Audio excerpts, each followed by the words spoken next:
The most dangerous man in the city came home at 4 a.m. to an empty closet, a missing photograph, and one sentence written on paper that broke him in ways a bullet never could. She didn't scream, she didn't beg, she just disappeared and took every piece of him with her.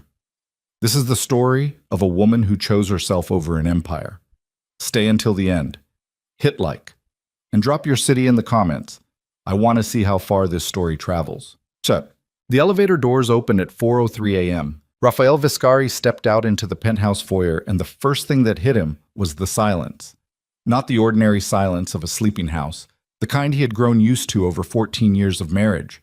The soft breathing quiet of someone in the next room, perfume on the air, the small mechanical sounds of a home that was lived in.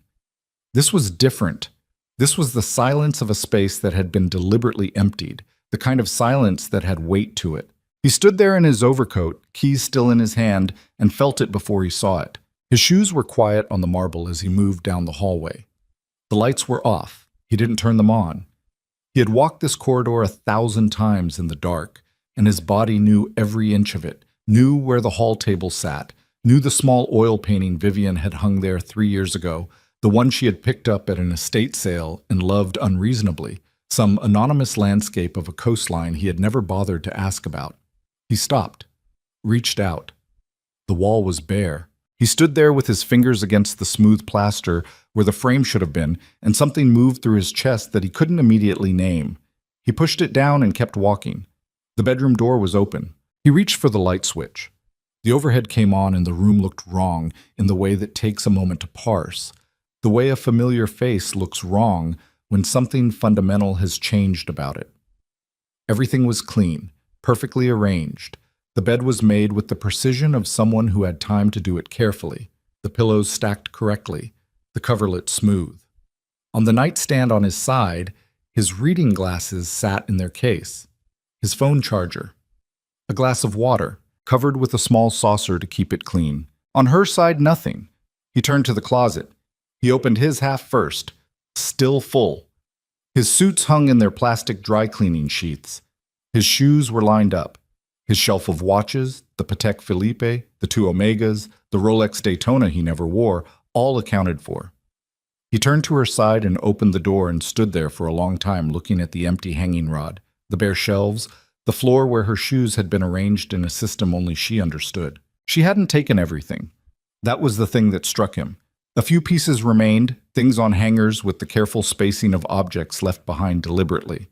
The white gown she had worn to their 5th anniversary dinner, the mink coat he had given her for Christmas 3 years ago, the Chanel suits, the Valentino.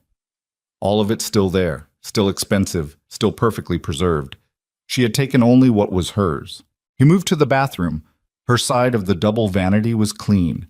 No perfume bottles, no creams, no small painted ceramic dish where she kept her earrings. The shelf where her things had lived for over a decade was bare except for one object, a small blue glass bottle, nearly empty, the last of a perfume she had worn when they first met. He picked it up, uncapped it, held it to his face for just a moment. He put it back, walked to the living room. The large photographs were gone from the walls. The wedding portrait above the fireplace, the black and white they had taken in the hills outside the city, her laughing at something he had said, the candid from their honeymoon in Portugal, the family portrait from 8 years ago at his mother's house in Palermo. All of it gone, leaving pale rectangles on the paint like ghosts. What remained were the things he had chosen, the art he had bought as investments, the sculpture in the corner, a piece he had purchased for $40,000 at auction without asking her opinion, the shelves of his books, his industry awards, the framed photographs of him with politicians and businessmen and men whose names would mean nothing to anyone outside certain circles. His life, her life, gone. He found the letter on the kitchen counter, weighted down with her set of house keys, a single folded sheet of cream stationery, his name written on the outside in her handwriting. He had always loved her handwriting, the way she pressed hard with the pen, the letters slightly forward-leaning, decisive. He opened it. One sentence. I'm done. The divorce papers are waiting at the office of my attorney, Marcus Webb. Don't look for me. Signed with her full name. Vivienne Aurélie Vescari. Like a document. Like something final. He read it 3 times. Then he folded it along its original creases and set it back on the counter. He stood in his kitchen in his overcoat with his keys still in his hand and looked at the place where the photograph of the two of them at his brother's wedding used to hang. Now there was just the faint shadow of a nail hole and a small square of lighter paint. Outside, the city was beginning to go gray at the edges. Somewhere far below, 42 stories down, a garbage truck moved along the street. He could hear it distantly, the grind of the compressor, the bang of a lid. Raphael Viscari, who had ordered men to disappear without losing a night's sleep, who had stared down federal investigators across polished conference tables and smiled, who had built an empire from nothing over 20 years by understanding exactly what leverage he held over every person in his orbit, sat down in a kitchen chair and put his face in his hands. He stayed there until the light through the windows went from gray to gold. He didn't cry, he just sat, and the letter sat next to him on the counter, folded and precise and final, while the sun came up over a city that was still his and no longer mattered. 6 months earlier, everything had been fine. That was the lie he would tell himself for a long time. That everything had been fine, that the marriage had been intact, if not warm, stable, if not passionate, that Vivienne had been present, if quiet, that they had been moving along the track of their life together the way long married people do, by routine and mutual understanding and the accumulated inertia of a shared history. The truth was that Raphael had simply stopped paying attention. Vivienne had noticed. She noticed the way she always noticed things, quietly, without comment, filing the observation away in the careful private archive she kept of her own life. She had been noticing for 2 years. The late nights that stopped being about work, the new password on his phone, the way he angled his body away from her when calls came in after 10, the business trips that ran 3 days longer than they needed to, the slight shift in how he looked at her, or rather, how he stopped looking at her, the way you stop really seeing something that has become furniture. She had said nothing. This was not weakness. She needed him to understand that later, though he never fully did. Her silence was not acceptance. It was assessment. She was looking at her life with the dispassion of a woman who has been through enough to know the difference between a problem that can be solved and a situation that must be escaped. On the night of October 14th, Vivienne came home from a charity gala 2 hours earlier than planned. The event had given her a headache. The noise and the performances of generosity from people who would drive past a man sleeping in a doorway without breaking stride. She had made her excuses, kissed the cheek of the gala chairwoman, retrieved her wrap from the coat check, and come home. The elevator opened on the 42nd floor. She heard music from the bedroom, not the news, which was what Raphael usually had on when he was reading in bed. Something softer. She stood in the foyer and listened, and her stomach did something quiet and final, like a lock clicking into place. She walked down the hall. The bedroom door was not fully closed. She pushed it open. She saw everything she needed to see in about 2 seconds. Later, she would not remember the other woman's face with any precision. What she would remember, and this was the detail that would return to her in the months following, was Raphael's expression when he saw her standing in the doorway. Not guilt, not panic, not the frantic scrambling apology of a man who has been caught and knows it. What crossed his face in that first instant was something closer to annoyance. The look of a man interrupted. That was the thing that finally ended it. Not the betrayal itself, not the other woman, not the specific ugliness of what she was looking at. It was that expression, that flicker of inconvenience. Vivienne looked at him for 3 seconds without speaking. Then she turned around and walked back down the hall. She poured herself a glass of water in the kitchen and stood at the window looking out at the city and drank it slowly.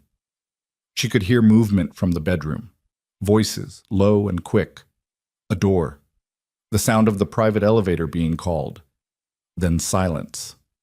Then Raphael's footsteps in the hall. He appeared in the kitchen doorway in a robe. He had the face of a man who had decided to be reasonable. Vivienne, she looked at him. It isn't what it looks like. She looked at him a moment longer, then turned back to the window. Okay, she said. He waited. That's all you're going to say? Yes. He exhaled. We should talk about this. Not tonight. He took a step into the kitchen. Vivienne, I need you to... Go to bed, Raphael. Something in her voice stopped him. Not the anger he was braced for, the absence of it. She sounded calm the way deep water is calm, the kind of still that has nothing to do with peace and everything to do with depth. He went to bed. She stayed at the window until she heard his breathing even out through the partially open door. Then she moved to the small desk in the study, the one she used for her correspondence, and she sat down and opened her laptop. She stayed there until 4 in the morning, not researching, not planning, not yet, just sitting with what she now knew with absolute certainty. She had been a fool not to see it sooner. No, not a fool, she corrected herself. A woman who had chosen to believe because believing was easier than the alternative. That was something different. She closed the laptop, went to the guest room, slept. In the morning, Raphael made breakfast. He was careful and solicitous in the way of a man who has decided that normalcy is the correct strategy. He poured her coffee without being asked. He apologized, carefully, with the controlled vocabulary of someone who had constructed the sentence in advance, choosing words that expressed remorse without admitting too specifically what he was remorseful about. Vivienne listened, drank her coffee, said, "Okay, Raphael." He seemed relieved. He kissed her temple before he left for a meeting. She sat at the kitchen table after he was gone and looked at the city through the floor-to-ceiling windows for a long time. Then she picked up her phone and called her attorney. Not Marcus Webb, who was Raphael's attorney and nominally hers. Someone else. A woman named Clara Holt, who had been 2 years ahead of her at university and who now ran a small, discreet practice that handled exactly the kind of case Vivienne was contemplating. They had not spoken in 6 years. Clara answered on the third ring. "Clara," Vivienne said, "I need to talk to you about something, not over the phone. Can we meet?" "Of course," Clara said, without asking questions. This was why Vivienne had called her. They met for lunch 3 days later at a restaurant on the east side of the city, far enough from Raphael's usual orbit that the chance of being seen by anyone who would report back to him was minimal. Vivienne ordered soup and ate about half of it. Clara ordered a salad and listened carefully and asked precise questions in the manner of someone who has heard many variations of this story and knows exactly which details matter. "How much do you know about his finances?" Clara asked. "More than he thinks." Clara nodded. "Assets in your name?" "Some. He's always been careful about separation." "Joint accounts?" "2. The household account and a joint investment account.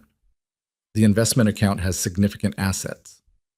"Any accounts you have sole access to?" "No. But I have copies of most of the relevant documents, financial statements, property deeds, corporate structures." Clara looked up from her notes. "How did you get those?" Carefully, a small pause. "Vivienne, he's going to fight this." "I know. He has resources. He has people." "I know that too." "Are you prepared for—" "Yes." She said it without hesitation, and Clara recognized the quality of that word, the flatness of it, the way it had no give. She had heard it before from women who had spent a long time getting ready. "All right," Clara said, "here's what we need to do." What followed over the next 5 months was invisible to anyone who might have been watching. Vivienne continued to attend every social function, continued to sit at Raphael's right hand at dinners, to dress perfectly, to play her role in the performance of their public life with the same competence she had always brought to it. She smiled at his associates. She charmed his business contacts.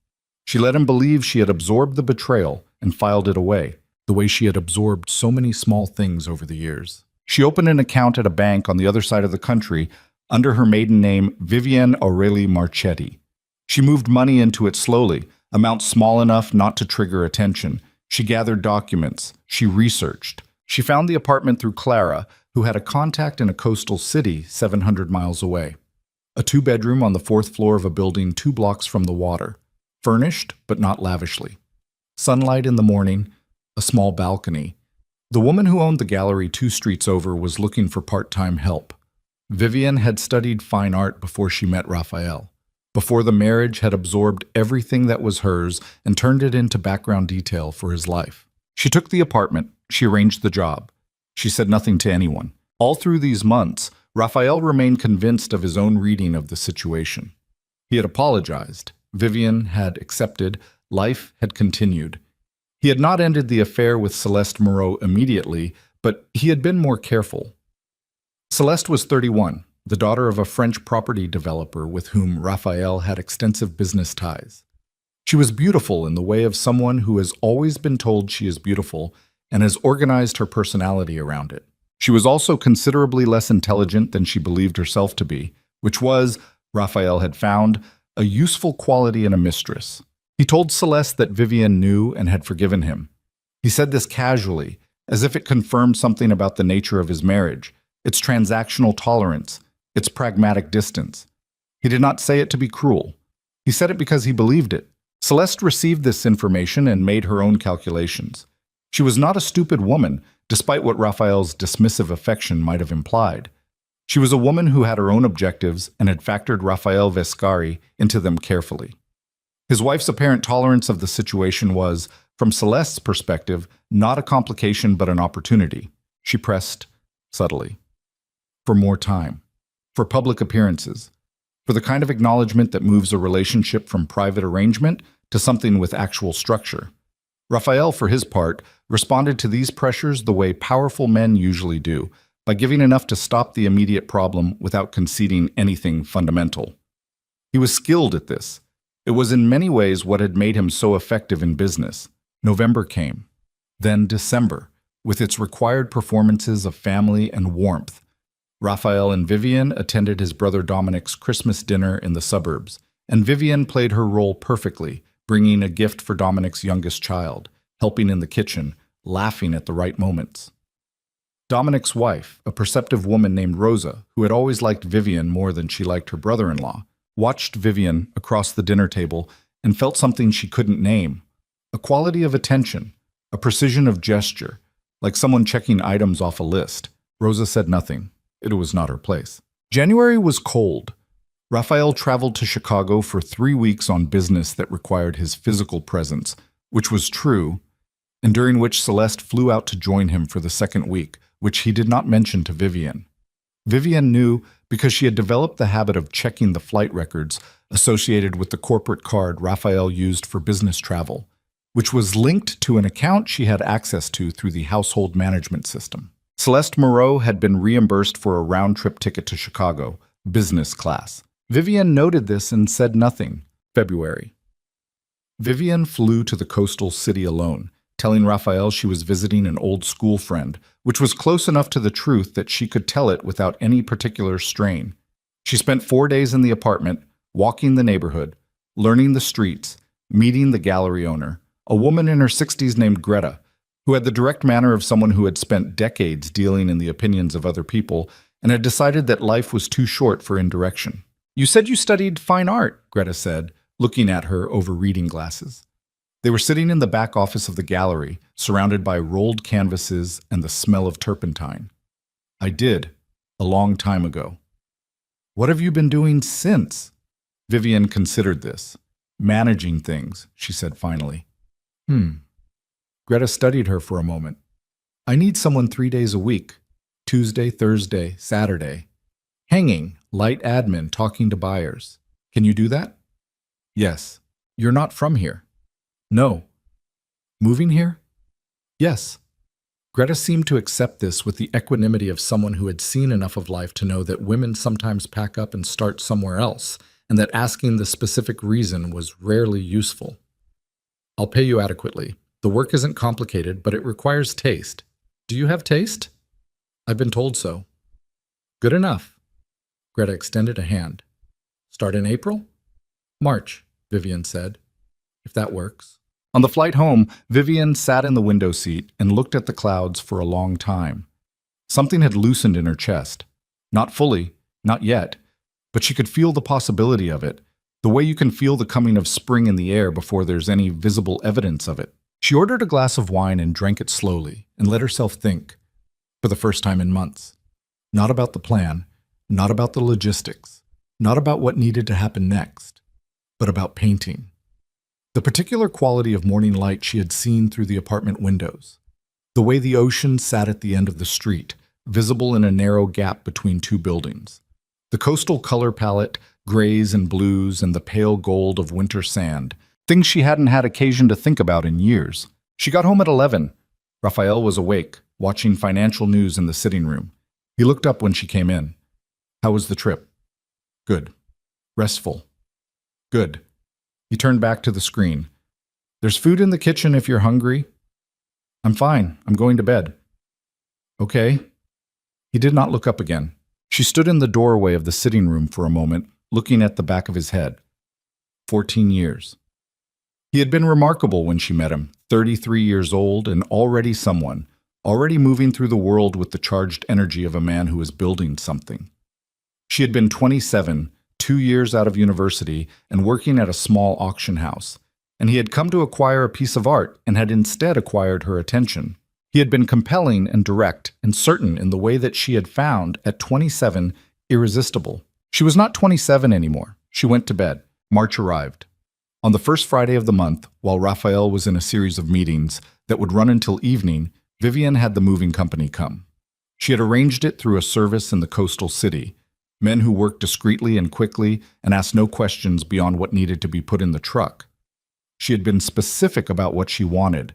The things were already gathered, mostly in the guest room, accumulated over the previous weeks without any one addition being large enough to notice. Her art books, her sketchbooks, most of them untouched for a decade, still full of the work she had been making before the marriage ate everything. The old photographs, the ones of her family, her parents, herself before, the small paintings she had bought independently, the things on the walls that were actually hers, some books, a few pieces of jewelry given to her by her mother, practical things, clothes she actually wore rather than clothes that were required for a particular kind of performance. The movers came at 9. By noon they were done. Vivian walked through the apartment after they left. It still looked like his apartment. It still looked like their apartment. The absence of her things was not immediately obvious because there had always been a quality of staging to the space, a deliberate aesthetic that was more magazine spread than home. She had never fully felt at home in it, she realized, not even at the beginning. She changed into jeans and a sweater. She left the designer clothes hanging in their places. She sat at the kitchen table and wrote the letter. 1 sentence. She knew exactly what she wanted to say, and anything more than that sentence felt like explanation, and she owed him no explanation. She weighted it with the house keys. Both sets. She took the single bag she had kept back, the one with her laptop, her documents, her phone charger, the blue glass perfume bottle she had almost left behind and then couldn't. She rode the private elevator down to the parking garage. The car she had arranged was waiting, not one of Raphael's fleet, a rental she had booked under her maiden name. She put the bag in the trunk. She sat in the car for a moment. She thought about looking back up at the building. She decided against it. She pulled out of the parking garage and drove toward the highway, 1,200 miles between her and the rest of her life. She drove for the first 4 hours without music, just the sound of the road and the engine and the particular quality of silence that belongs to a decision already made. Outside the city, the landscape opened up, the packed density of the urban grid giving way to wider spaces, more sky, the pale winter colors of countryside in early March. She stopped once for gas and coffee. The woman at the counter was middle-aged and efficient and smiled at her in the automatic way of service. Vivian smiled back and felt something strange. She was no one here. No one knew her. No one knew what her husband did or who he was or what the weight of that was. She was a woman in jeans and a sweater buying bad coffee at a highway rest stop, and she was entirely anonymous, and it felt absurdly like surfacing. She drove. By the time she crossed into the coastal region, it was past dark, and the quality of the air was different. She could smell it, even with the windows closed, something salt-heavy and clean. She found the apartment building without difficulty. The property manager had left a key in the lockbox as arranged. She carried her single bag up 4 flights of stairs and unlocked the door and stood in the small entrance in the dark. She found the light switch. The overhead was warm and yellow, and it fell across the bare wooden floors and the simple furniture and the wide windows that in the dark showed only the lights of the city and the black space beyond them where the ocean was. She stood there for a long time. Then she set her bag down, went to the window, and opened it, and the cold March air came in carrying the sound of the ocean 2 blocks away, just audible, just present, like something breathing. She did not call anyone. She did not check her phone.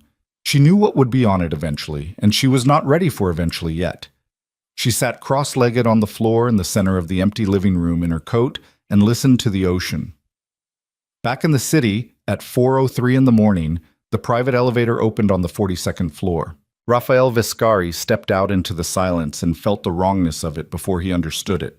He walked through the apartment and found the emptied spaces and the bare walls and the letter on the kitchen counter, and he read the one sentence she had left for him, and he read it again, and then he folded it along its original creases with the steady hands of a man whose entire survival has been built on never letting anything show.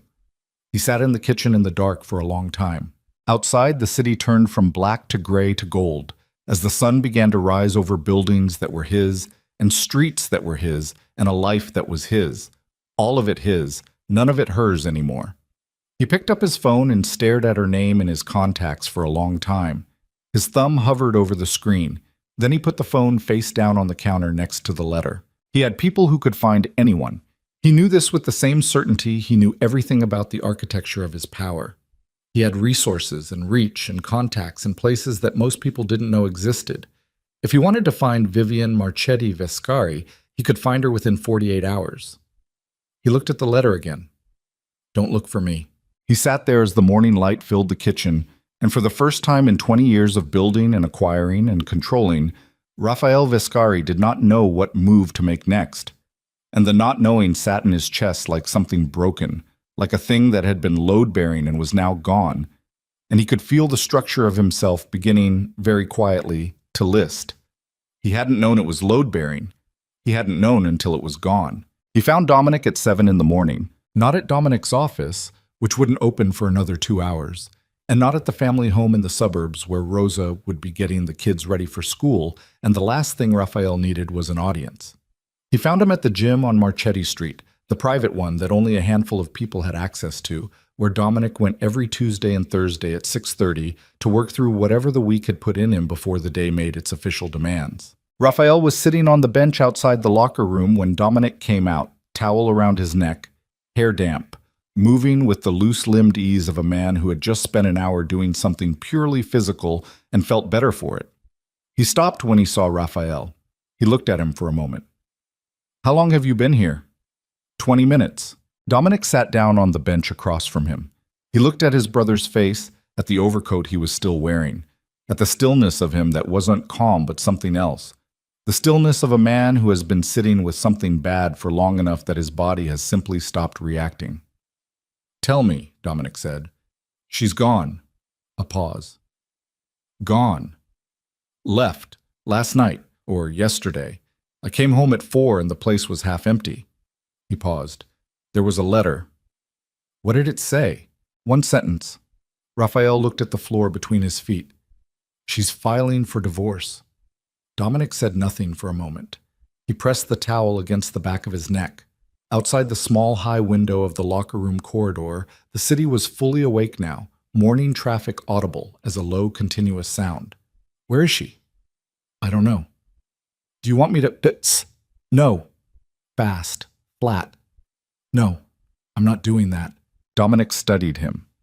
In 38 years of being Raphael Viscari's younger brother, he had learned to read the register of that voice with some precision, and what he heard in it now was not the tone Raphael used when he was making a strategic decision. It was something rawer than that, something that made Dominic choose his next words carefully. Okay, he said. She planned it. Raphael said this almost to himself. This wasn't... She didn't just decide and leave. She planned it, the way she plans things, quietly. He stopped. Months. Had to be months. Raphael, the paintings were gone, the photographs, her mother's jewelry, all of it was already gone. It had been moved before last night. He looked up at Dominic. She was living with me for months while she was planning to leave me, smiling at me, having dinner with me, coming to Dominic's Christmas dinner and helping Rosa in the kitchen, and I had no idea. He stopped again. I had no idea. Dominic looked at his brother's face and felt something move through him that was equal parts pity and a more complicated emotion he couldn't quite name, something that had to do with a conversation he had not had, a thing he had noticed and chosen not to say. Did something happen? Dominic asked. Something specific that started this? A long silence. She came home one night and found me with someone. Dominic was quiet. I thought she dealt with it. She seemed... Raphael stopped. pressed his mouth together. She seemed fine. She's not fine, Dominic said. She's gone. Raphael looked at him. Something moved in his expression, quick and then controlled. I know that. I'm not saying it to be harsh. I know that too. He stood up, straightened his coat. The motion was automatic, the gesture of a man reassembling himself through physical habit. I have a meeting at 9. I need to go home and change. Raphael. He stopped. Was it Celeste Moreau? The silence that followed was its own answer. Dominic watched his brother's jaw tighten and then release, the micro-movement of a man who has decided not to deny something because denial would cost more dignity than the truth. Yes, Raphael said. Dominic nodded slowly. He had suspected, not because he had been told, but because he had eyes, and because Celeste Moreau had appeared at 3 of Raphael's business functions in the past year with the particular possessive attention of a woman who believes she has a claim. He had said nothing because it was not his marriage. He understood now that this had been a failure of fraternity, but the understanding came too late to be useful. Go home, Dominic said. Clean up. Go to your meeting. He stood. We'll talk tonight. Raphael nodded once and left. Dominic stood alone in the corridor for a moment, listening to the sound of the building, the distant clang of weights from the gym floor. Then he took out his phone and sent Rosa a text that said, only. Call me when the kids are at school. It's about Raphael. He knew Rosa would understand.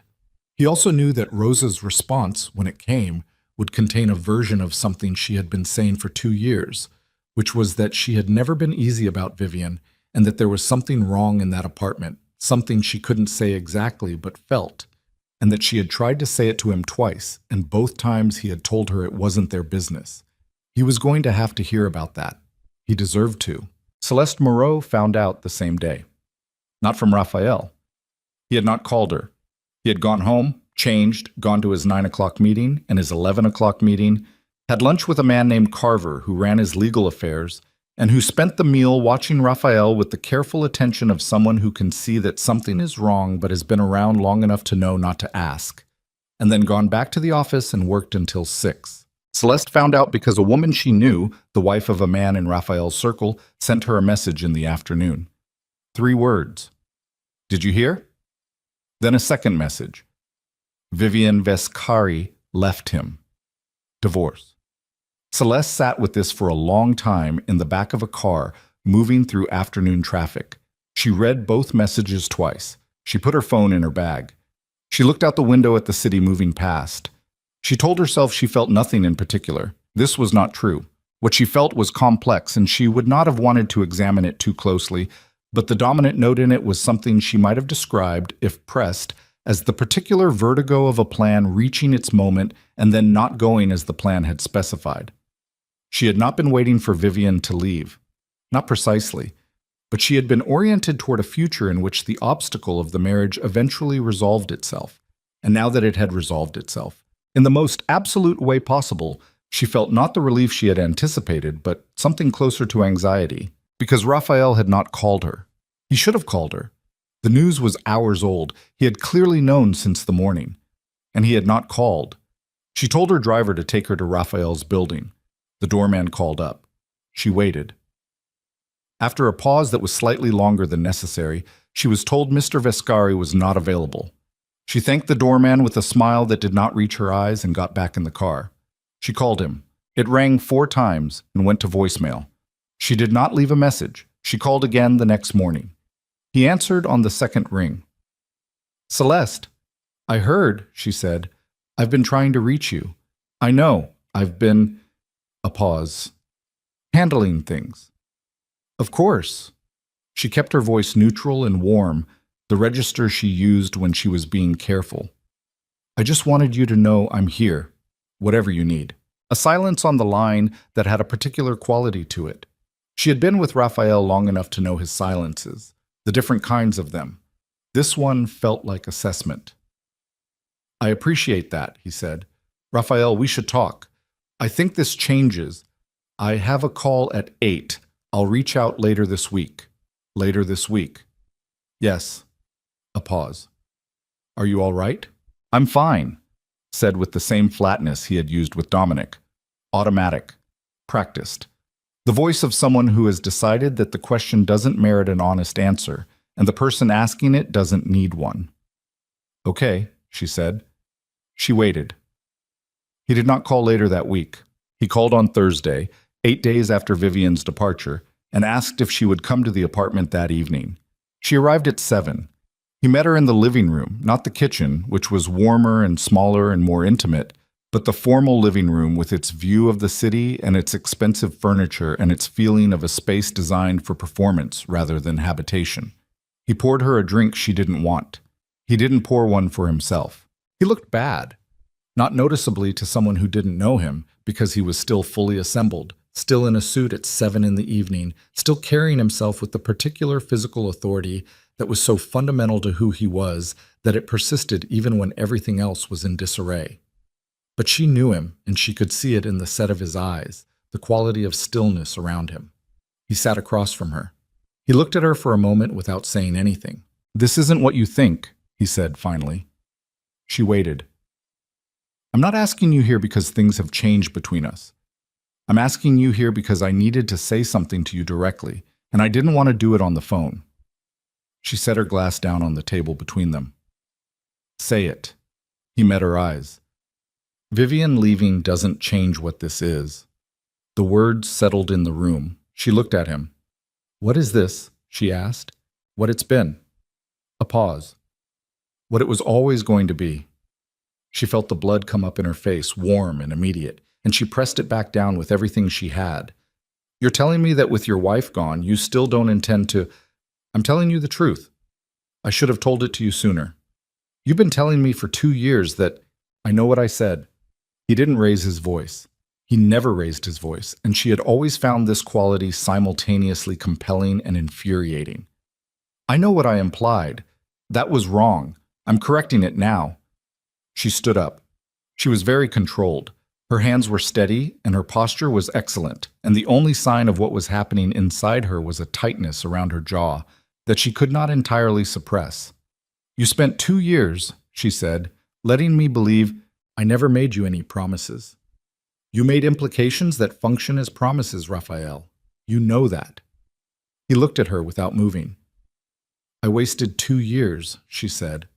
Her voice was still very controlled. "Do you understand that? I had other options. I made choices based on what I believed about what this was becoming." "I know." "And you're telling me it was nothing." "I'm telling you it was what it was. It was never going to be more than that." He looked at her steadily. "I'm sorry, I mean that. I should have been clearer." She stood there for a moment. She looked at him, at the absolute immovability of him, and understood with a cold clarity that there was nothing to argue toward. He had decided. He had likely decided the morning he came home to Vivian's letter, which meant that everything she had been reading as grief and shock for the past 8 days had actually been him making up his mind. "Get out of my apartment," she said. He nodded. He stood, picked up his jacket from the chair back, walked to the door. He paused there. "Celeste." She did not look at him. "I am sorry," he said again. She heard the door close behind him. She stood in the middle of the formal living room for a moment. Then she went to the window and looked out at the city, at the lights of it, at the ordinary indifference of it. Then she picked up her phone and called her father. Armand Moreau answered on the second ring. He was in Paris, where it was past midnight. He listened to his daughter speak for 4 minutes without interrupting. Then he said, "Come home for a while. Come and see me." She didn't answer immediately. "Celeste." "Yes," she said. "Okay." She booked a flight for the following morning. What neither of them knew, neither Celeste on the phone with her father, nor Raphael in the car going back to an apartment that still felt wrong, was that Armand Moreau had a particular relationship with the memory of slight, and that his reaction to his daughter's situation was not as simple as paternal comfort. Armand Moreau had done business with Raphael Vescari for 6 years. He had never liked him.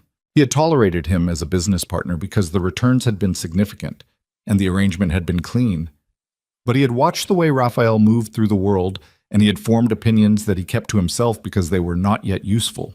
They were about to become useful.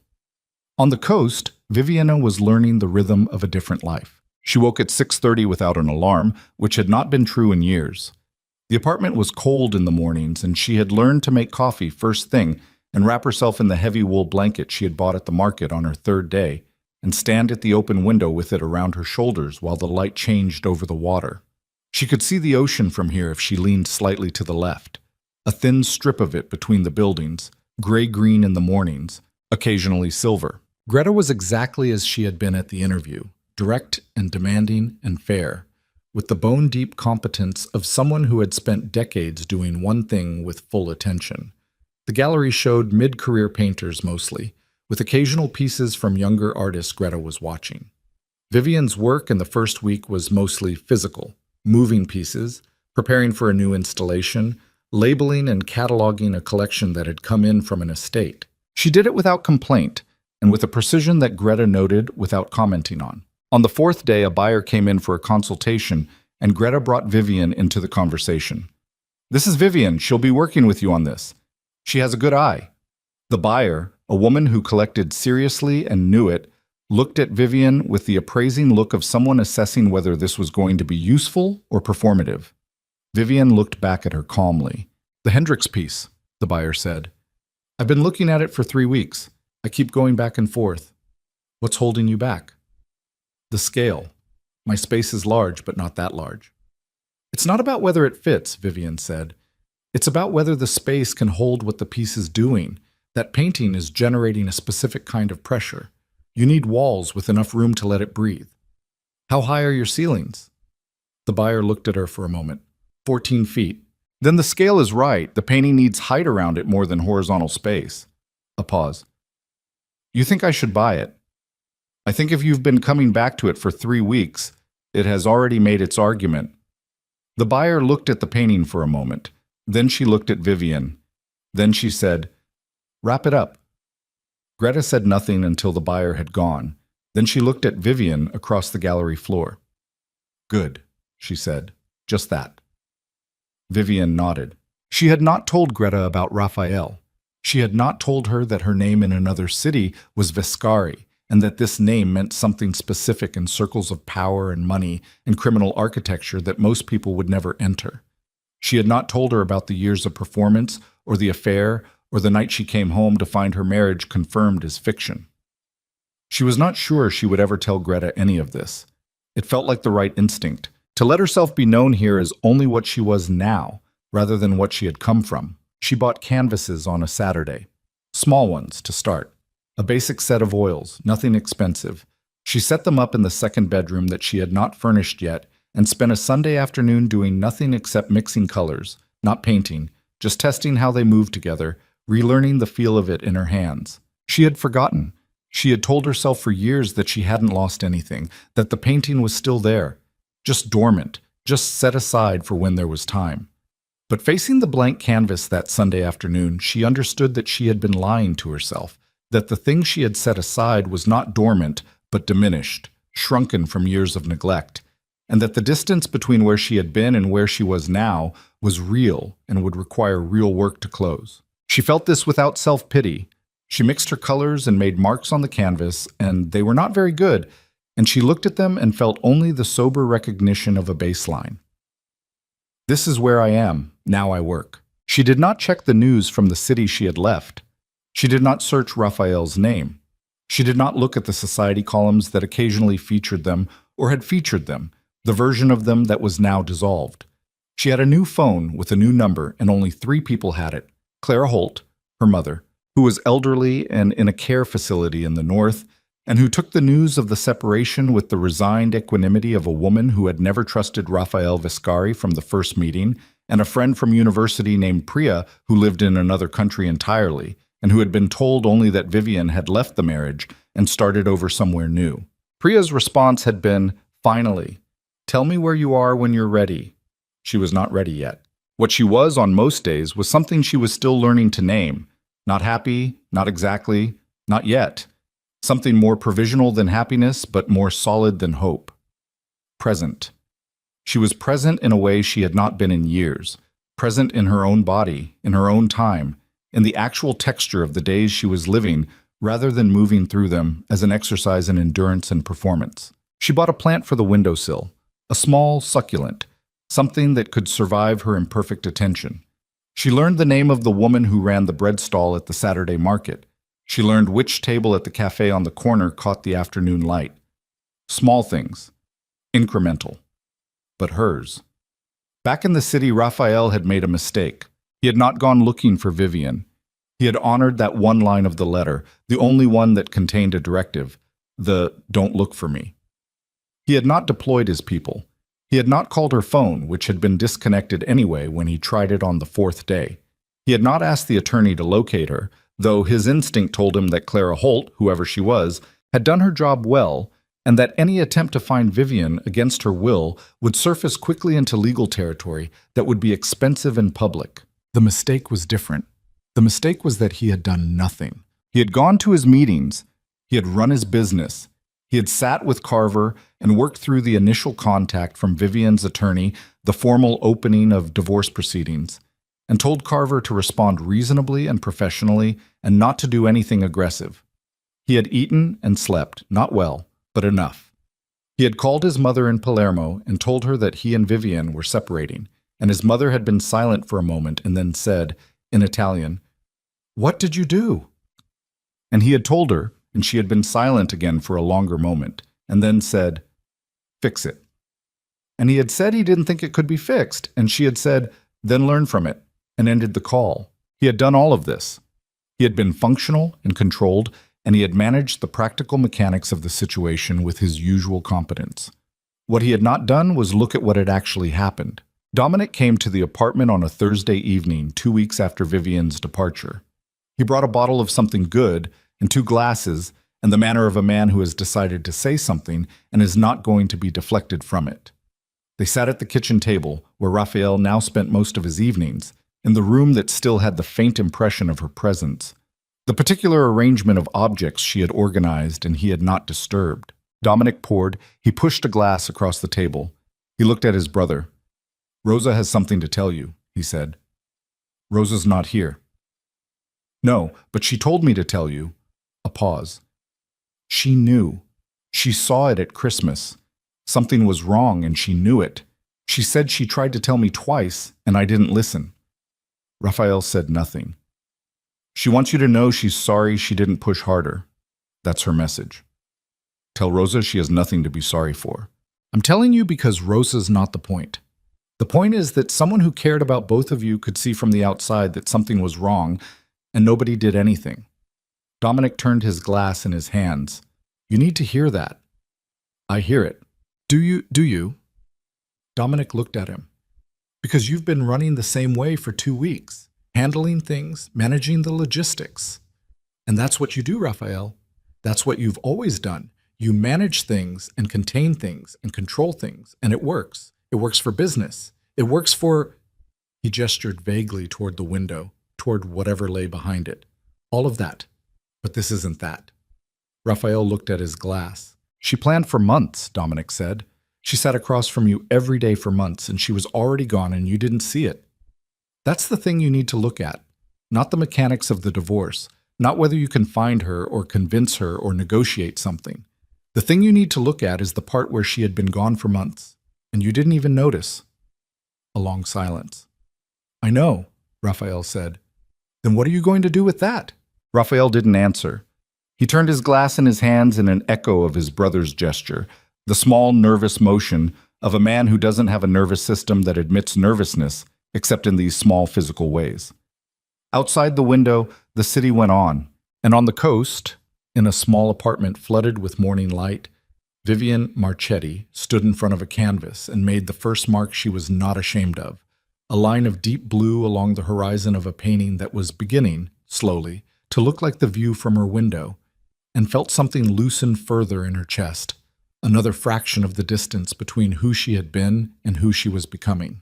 3 days later, Dominic received a call from a contact in his network, a man named Forster who moved in the overlap between legitimate finance and the kind of business that Raphael's organization depended on for its operational complexity. Forster's message was short. Armand Moreau had pulled out of 2 joint ventures with the Vescari organization. Quietly, technically, with 30 days' notice and full contractual compliance. No stated reason. But the timing was precise, and in the world Raphael operated in, the timing was the message. Dominic called Raphael immediately. "Moreau's out," he said when Raphael answered. A pause. "Both ventures?"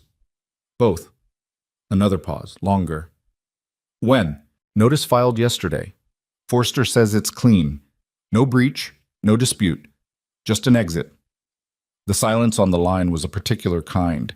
The silence of a man recalculating, reassessing, running the implications at speed. Dominic waited. "That's 62 million in connected capital," Raphael said finally. "If he's out, Hargrove will look at his position, and if Hargrove moves, I know. How solid is Forster's information?" "Solid." Another silence. Then, "It's Celeste." "Yes," Dominic said. "He's doing this because of Celeste." That would be my reading. The silence that followed was the longest yet. Dominic said nothing because there was nothing useful to say. They both understood what was happening. Armand Moreau, who had built his fortune through patient, precise, and entirely ruthless financial maneuvering, was not a man who made emotional decisions. But he was a man who kept accounts. And his daughter had spent 2 years on an investment that had not paid and would not pay, and someone was going to absorb the cost of that. And he had decided it would be Raphael Vescari. "I need to make some calls," Raphael said. "Yes," Dominic said. "You do." After he hung up, Raphael sat for a moment in the quiet of his office. The afternoon light came through the windows at a low angle. He looked at the desk, at the phone in his hand, at the city visible through the glass. He thought about Celeste in his living room, standing very still, her voice controlled while her face told him everything she wasn't saying. He thought about telling her it was what it was, that he had never made promises, that he was sorry. All of it technically true, none of it sufficient. He thought about Vivian standing in the bedroom doorway on October 14th. 3 seconds, then turning around without a word. He thought about the letter. 1 sentence. He had broken things in an order he hadn't understood when he was breaking them, and now the fractures were spreading outward in directions he hadn't anticipated, and the thing he had spent 20 years building was beginning to show the structural consequences of a foundation he had never properly examined. He picked up the phone. He started making calls.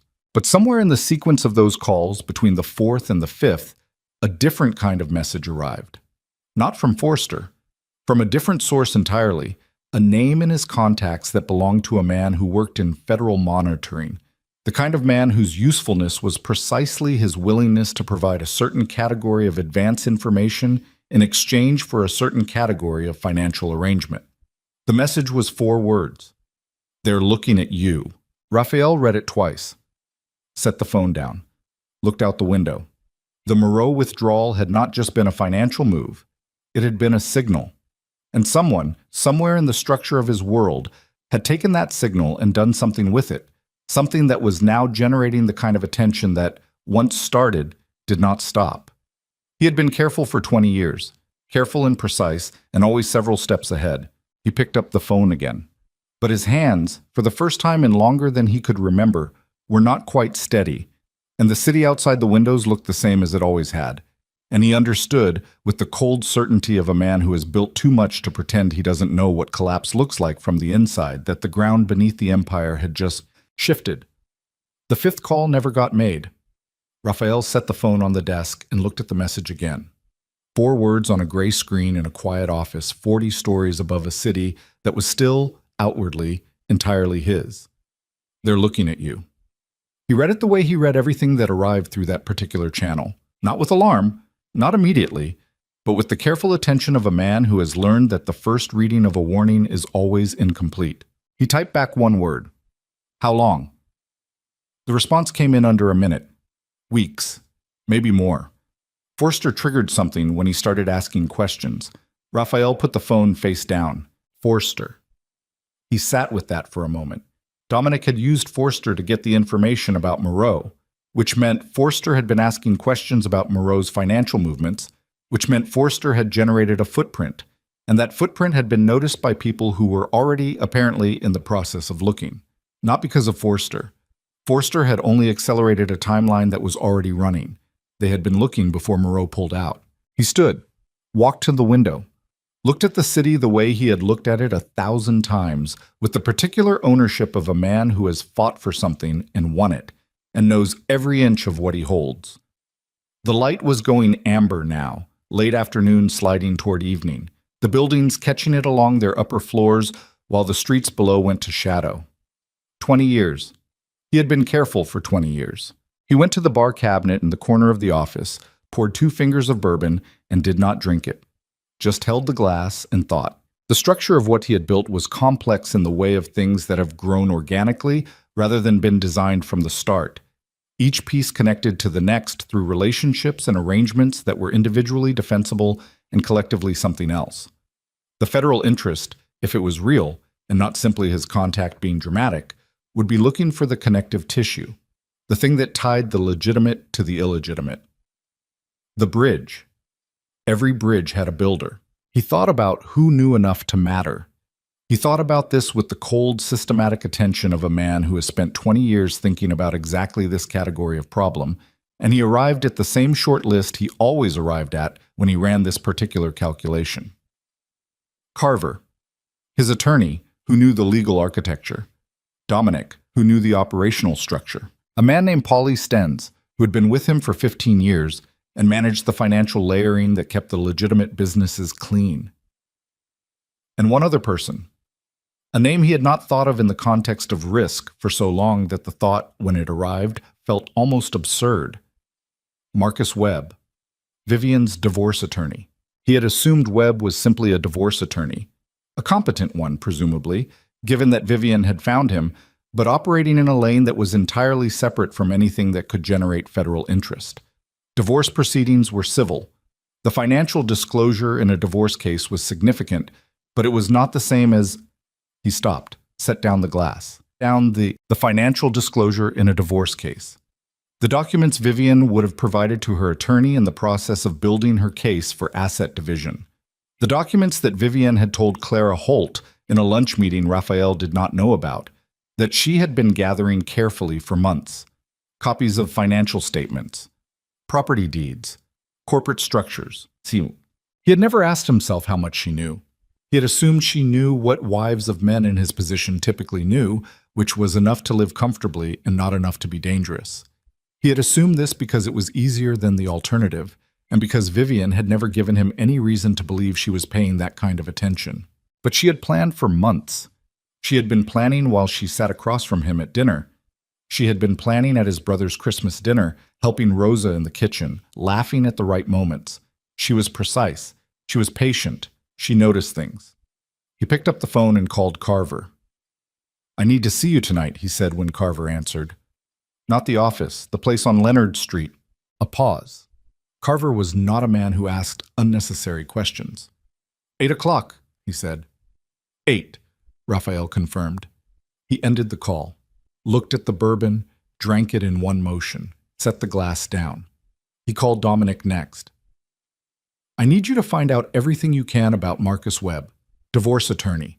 I need to know his client list, his relationships, anyone he's had contact with outside the normal scope of his practice in the last 6 months." Silence on the line for a moment. "You think Vivian's attorney is the problem?" "I think I need to know what Vivian gave him." Another pause, longer. "Raphael, what kind of documents are we talking about?" "I don't know yet. That's what I'm trying to find out. If she gave him financial records, I know. The kind of financial records that, Dominic, I know. Find out about Webb." He ended the call.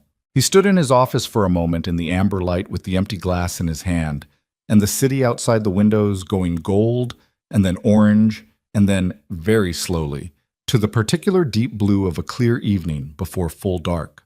He had made an error. He had made it 14 years ago when he married a woman who was more observant than he gave her credit for, and he had made it again every year of the marriage when he let himself believe that her quietness was passivity and her stillness was acceptance. He had made it on October 14th when he let his face show annoyance instead of guilt, and he had made it every day of the 5 months following when he read her composure as forgiveness. He was very good at understanding people. This was, in many ways, the foundation of everything he had built. He understood what people wanted and what they feared and how to use both. He had spent 20 years reading rooms, reading faces, reading the microsignals that told him where a conversation was going before it arrived. He had never bothered to read Vivian. She was his wife. She was in the category of things that were settled, resolved, not requiring active attention. He had looked at her for 14 years and seen what he expected to see. He had seen furniture.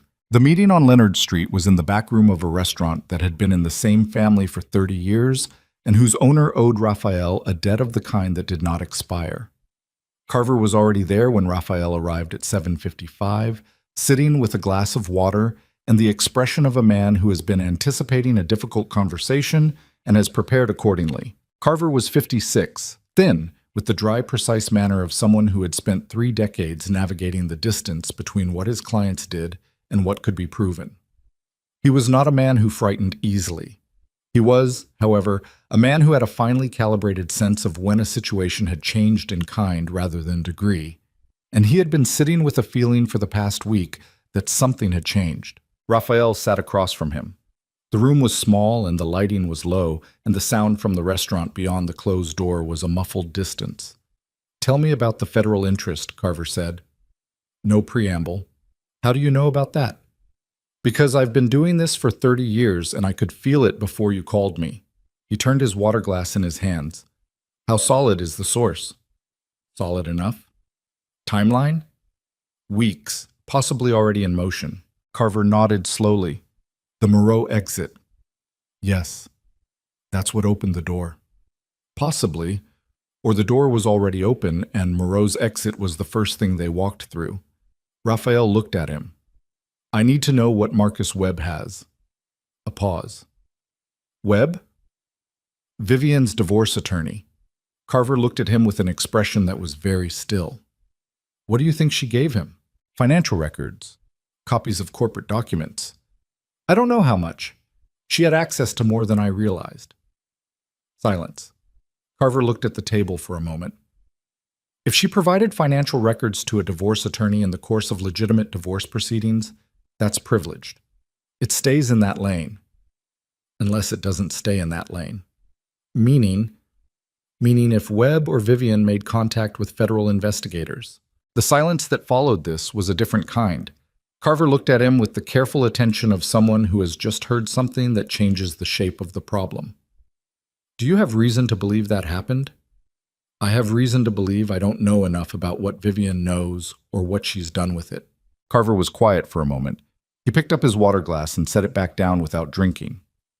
"If she went to federal investigators with financial records obtained during the marriage, that's a different matter entirely. That's not divorce proceedings. That's—" He stopped.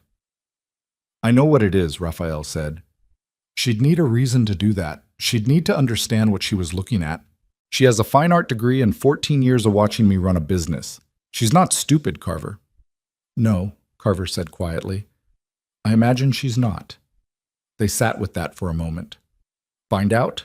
Raphael said. "I'll make inquiries." "Carefully." Carver looked at him. "Raphael, if this is what it might be, the conversation we need to have is not about Webb. It's about you." "I know. Your options, your exposure, your—" "One thing at a time," Raphael said. "Find out about Webb first." Carver nodded. Raphael left at 9. He walked 3 blocks before getting in the car, needing the cold air and the movement, the physical reality of the street under his shoes. It was a clear night, and the city was loud with its ordinary noise, and he walked through it with his hands in his coat pockets and his face arranged in the neutral expression of a man who is simply moving from one place to another. The call from Dominic came at 9:47. He answered immediately. "What did you find?" "Webb had lunch with a woman named Sandra Voss on March 9th.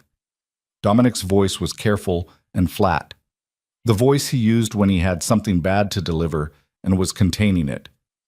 "Sandra Voss is a supervising agent with the Financial Crimes Division." The street went quiet around him. Not literally. The city kept going. But something in his hearing narrowed, focused, the way it always did in the moments that mattered. "When did Vivian leave?" he asked, though he knew. "March 7th. 2 days. She had left on a Thursday. Webb had met with a federal agent on a Saturday." "She didn't just leave." Raphael said. No, Dominic said. He stood on the sidewalk while the city moved around him. A cab went past. A couple walked by close enough that he could hear them laughing about something. Ordinary life, indifferent and continuous. She planned the whole thing, he said. It was not a question. It looks that way. The documents she gave Webb, the timing of her departure, the meeting with Voss. He was working through it, laying the sequence out in his mind with the same methodical attention he brought to everything, even now, even this.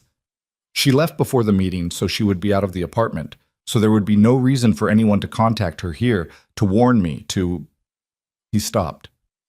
She protected herself and she timed it so I would have no warning. Yes, Dominic said. The word sat there. She knew, Raphael said. She knew what the documents meant. She understood what she was looking at. She had 14 years, Dominic said quietly. He didn't answer. He thought about the woman at the window drinking water on the night of October 14th, while he stood in the kitchen doorway with his careful apology and his calculated, reasonable voice, and she said okay and sent him to bed. He thought about every dinner, every social function, every night he had come home late, and she had been awake and quiet and asked no questions. He thought about her at her small desk in the study, the one she used for correspondence, and understood now that the correspondence she had been conducting in those quiet late hours had been of a different kind than he had imagined. She had looked at the life he had built and understood it. Not just the surface of it, the penthouse, and the suites and the power, but the structure beneath, the architecture. She had looked at it with the clear eyes of a woman who had decided she was leaving, which meant she had nothing to lose by seeing it clearly, and she had seen it. And then she had made her own move. He put the phone in his pocket. He kept walking. He did not know where he was going, and he did not care. He just needed the movement, the cold, the hard ground under his shoes. She had not run. He understood that now. She had not fled in fear or desperation. She had exited at the moment of her choosing with the precision of someone who has studied the board for months and knows exactly where to place the piece that ends the game. He had thought she was escaping him. She had been dismantling him. He stopped at a corner. The light was red. A woman with a dog waited beside him. The dog looked up at him with the pure, uncomplicated attention of an animal. He looked back at it for a moment. The light changed. He crossed. Carver called at 11:15 as Raphael was standing in the kitchen of the penthouse in the dark, not having turned the lights on, not wanting the specific quality of that light in those rooms.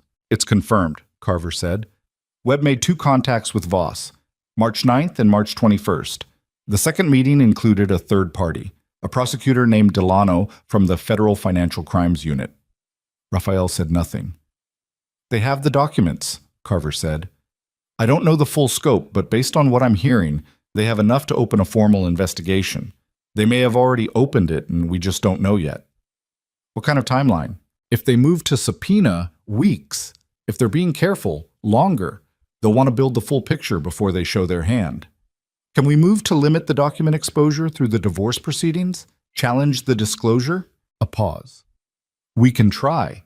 It's complicated. The documents were provided in the context of legitimate legal proceedings. The question of whether that disclosure can be used in a federal investigation is genuinely contested ground.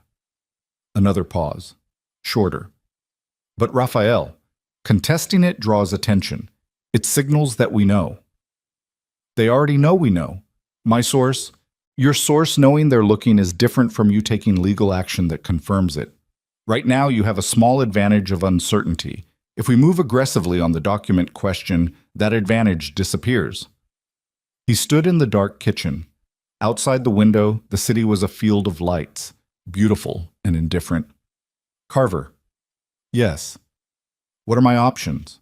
The silence on the line was the honest kind, the kind that comes from a man who is choosing between several versions of a difficult truth and trying to find the one that is most useful. You have 3, Carver said finally. You can fight it. Expensive, prolonged, uncertain outcome, significant public exposure. You can disappear, which I am not recommending and which would itself constitute no, Raphael said. The third option, Carver said, is that you talk to them first. The word settled in the dark kitchen like objects placed carefully on a table. You mean cooperate? Raphael said. I mean, control the narrative before they control it for you. It is not the same thing as simply cooperating. It is a strategic choice made from a position of partial leverage, while you still have partial leverage. I've spent 20 years. I know what you've spent 20 years doing, Carver said. His voice was not unkind. It was the voice of a man who has sat with clients in rooms like this and said things like this before and knows exactly how much it costs to hear it. And I know what it means to consider what I'm suggesting. But Raphael, I need you to hear me. If they move first, you have no leverage, none. If you move first, you have some, not much, but some. The silence stretched. The people in my organization, Raphael said, you would need to be selective about what you provide and what you withhold. That's where the negotiation happens. That's where I earn my fee. A pause. It would also need to be genuine. They're not going to accept theater. I know. There's something else, Carver said. Say it. Vivian. He said the name carefully, the way you say something fragile. Whatever she gave Webb, whatever she understood about your operation, she chose to take it to a federal agent rather than use it as leverage in the divorce. She could have used it to get more. She didn't. Raphael said nothing. She wasn't trying to hurt you, Carver said. Or if she was, that wasn't the primary thing. The primary thing was that she wanted out. Clean. Completely. She wanted to be gone from your world entirely, and she did what she calculated she needed to do to ensure that no part of your world would follow her. He stood in the dark for a long time after Carver ended the call. The city moved outside the windows. 42 floors below, people were living their ordinary lives, going home, getting food, doing whatever people did at 11:30 on a Wednesday in a city that didn't know their names. He thought about the coastal apartment he didn't know the address of. The sunlight she had mentioned once, years ago, when they were somewhere on the water and she had said something about wanting to live somewhere with morning light. And he had not really listened because it was the kind of thing she said that he filed as atmospheric rather than actual. She had found her morning light. She had gotten out. And in getting out, she had brought the entire structure of the life he had built to the edge of an irreversible cliff, and now he was standing at that edge in the dark. And the only move left to him was the one that would require him to become something he had spent 20 years refusing to be. A man without armor, without distance, without the cold protective machinery of control. He picked up the phone. He called Carver back. Set up the meeting, he said. A pause. With Voss? With whoever we need to meet with. His voice was steady. He was surprised by this. He had expected something in it to give way. Set it up. Give me a week to get my affairs in order, and then set it up. The week Carver asked for lasted 4 days.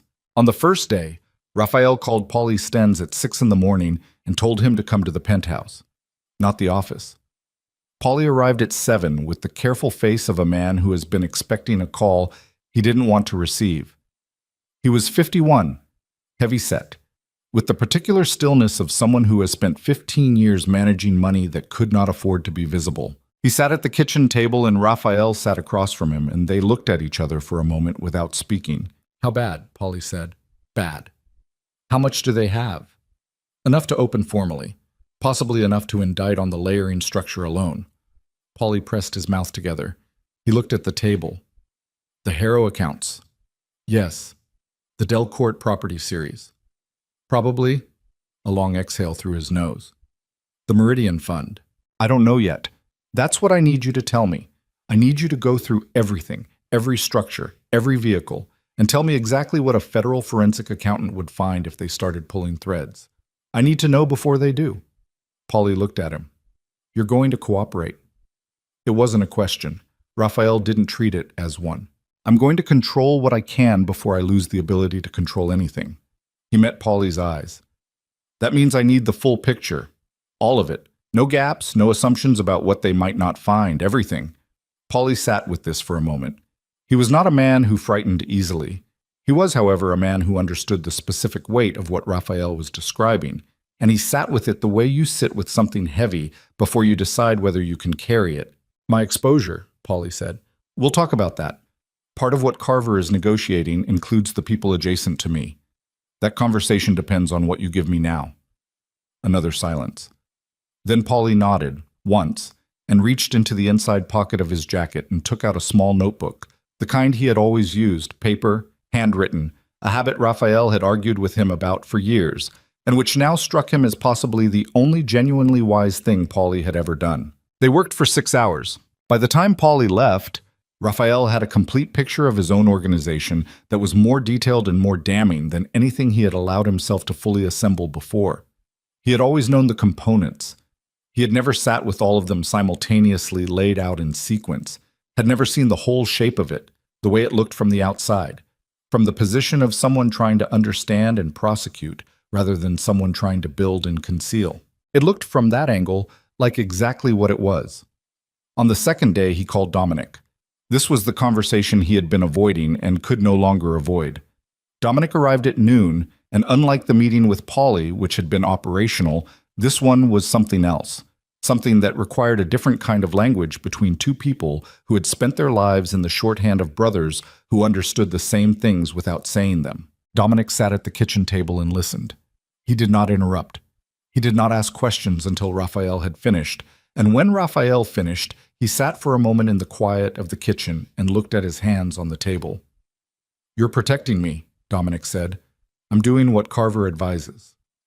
"Raphael," he looked up. "Are you protecting me?"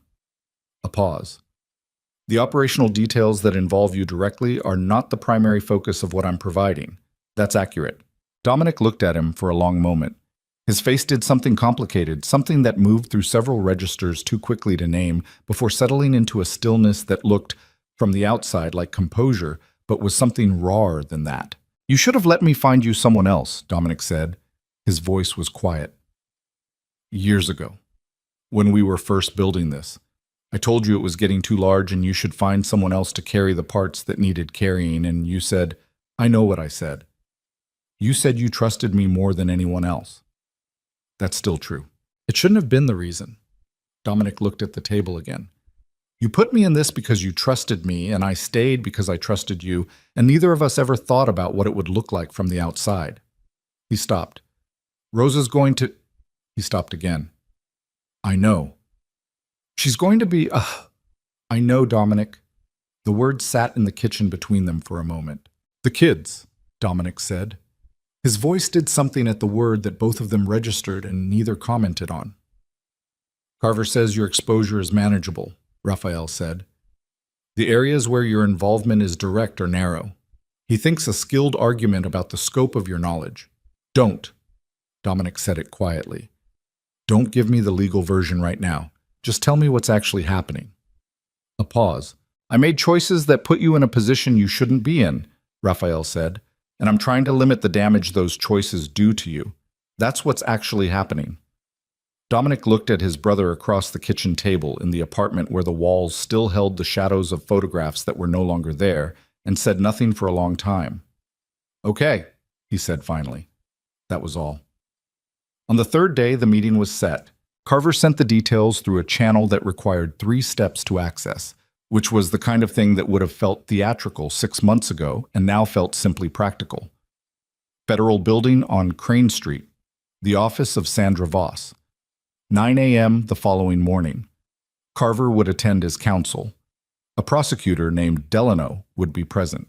Raphael spent the evening reading through the materials Paulie had prepared. He sat at the kitchen table with a glass of water he didn't drink and read for 4 hours. He made notes in the margin of his own copy, things Carver needed to know, things that required framing, places where the narrative had gaps that could be managed. He worked with the focused attention of a man who has nothing left to do except prepare. At 11, he put the papers down and looked at the ceiling. He thought about Vivian. He had been thinking about her with a different quality of attention since the night Carver had said she wasn't trying to hurt you. He had been examining that claim, testing it against what he knew, and finding that it held. She had not used the documents as leverage. She had not extracted a larger settlement or threatened exposure to improve her position. She had left, and she had ensured she could leave cleanly and permanently. And the mechanism she had used for that was not revenge. It was closer to surgery, the precise removal of the thing that made her unsafe. She had protected herself. That was all. He was, obscurely, and without any right to be, proud of her. He did not know what to do with this, and so he filed it in the category of things that were true, but not currently useful, and went to bed. He slept 4 hours. At 5, he was awake and showered and dressed and sitting at the kitchen table again with coffee, watching the city go from black to gray in the windows. The same progression he had watched on the morning she was already gone. Carver arrived at 7:30. They reviewed the structure of what Raphael would and would not provide, the lines Carver had negotiated in advance, the framework of what cooperation looked like, and what it preserved. They went through it twice. Raphael asked 2 questions, and Carver answered them, and they looked at each other across the table, and Carver said, "You're ready." And Raphael said, "Let's go." And that was the end of the preparation. The federal building on Crane Street was exactly what it always was: glass and concrete, and the specific institutional quality of a space designed to process people rather than welcome them. They went through security. They took an elevator to the 9th floor. A junior agent met them and walked them down a carpeted corridor to a conference room that had a long table and 8 chairs and a window overlooking a side street and a whiteboard on one wall with nothing written on it. Sandra Voss was already there.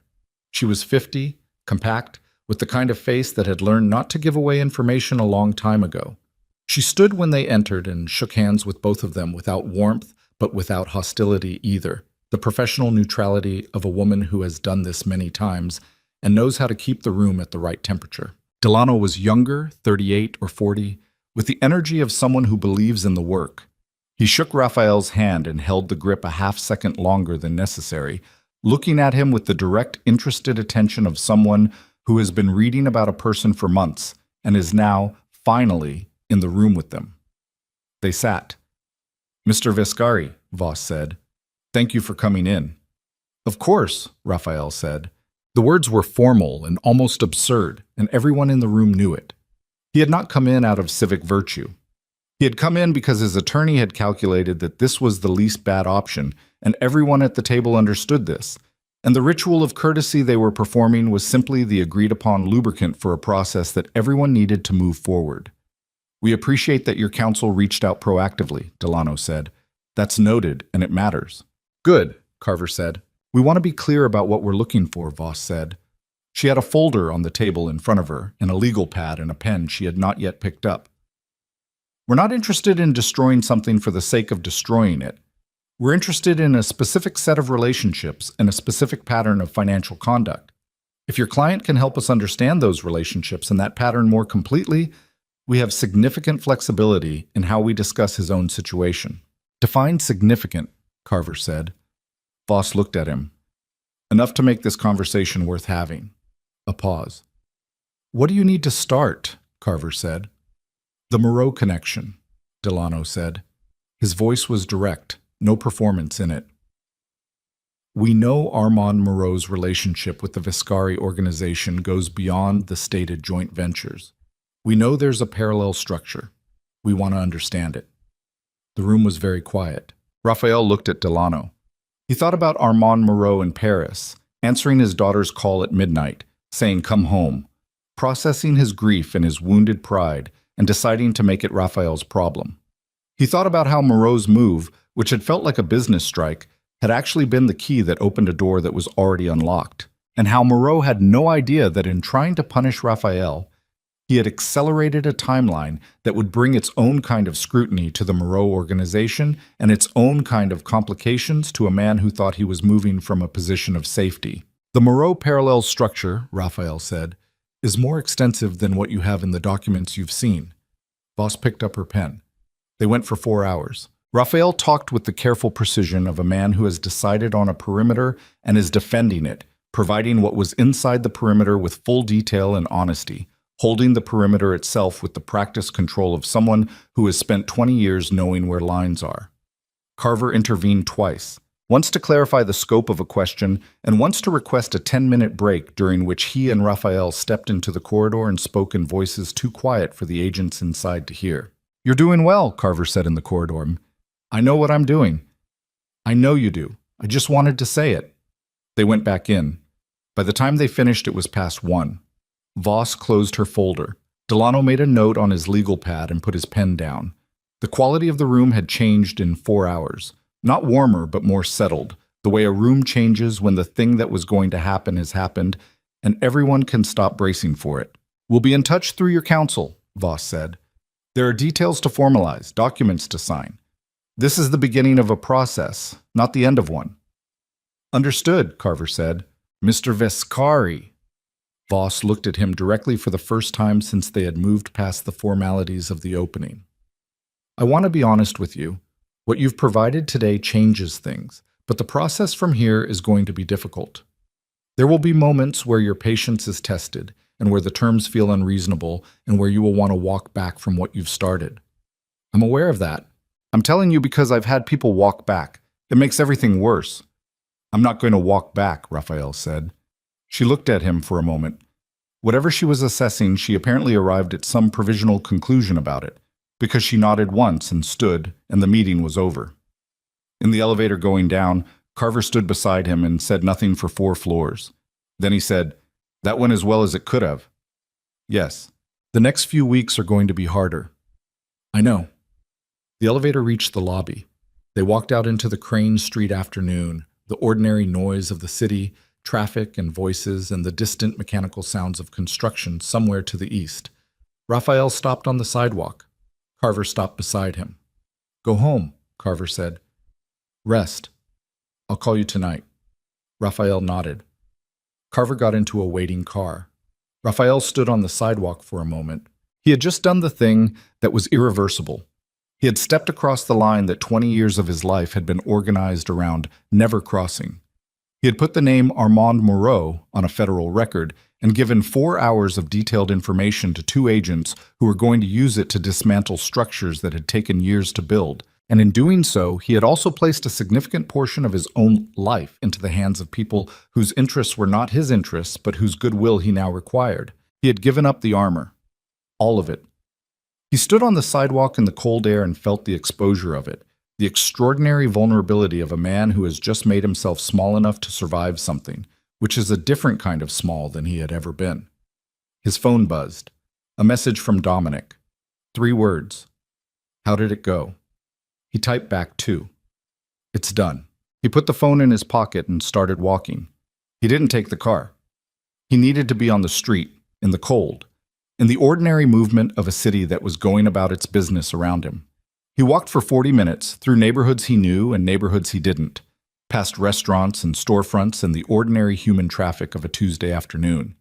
He stopped at a light on the corner of Marsh and 11th and stood waiting for the signal to change. The woman next to him had a child on her hip, a small boy of maybe 2, who looked at Raphael with the absolute fearless curiosity of a very young child, examining his face with the open attention that adults spend their lives learning to conceal. Raphael looked back at him. The light changed. The woman moved on. He stood there a moment longer, then crossed. He had not thought about children in years. He and Vivian had talked about it early in the marriage, and then the conversation had simply stopped occurring, filed away in the growing archive of things that didn't happen, desires that got absorbed by the machinery of the life they were living. He had told himself he didn't want them. It was easier than the alternative, which was that the life he had built was not one he would choose to bring a child into, and he had known this, somewhere very quiet in himself, for a long time. He walked.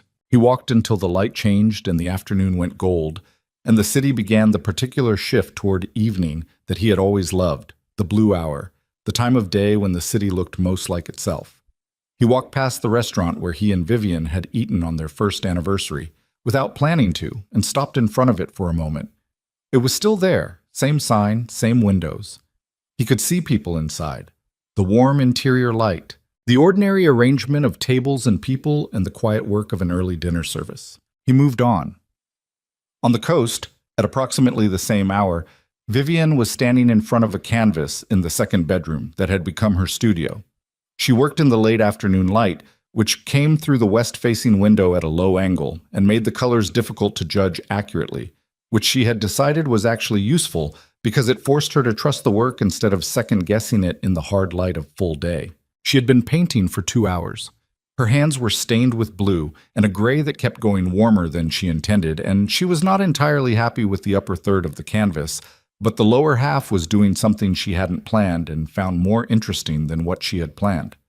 Her phone buzzed on the windowsill. She looked at the screen. Clara Holt. She picked up. "The finalization papers are ready," Clara said. "I need you to review and sign. I can send them electronically." "Send them." There's one more thing. A pause. I received a communication from the Federal Financial Crimes Unit, a woman named Voss. She wanted me to let you know, another pause, this one careful, that the materials you provided through web have been useful. She said to tell you that your cooperation is noted and that your position in any subsequent proceedings will reflect that. Vivian looked at the canvas. Okay, she said. Are you all right? Yes? This is nearly done, Vivian. The divorce will be finalized within 60 days. The federal matter is their matter now, not yours. You did what you needed to do, and now you're out of it. She looked at the window.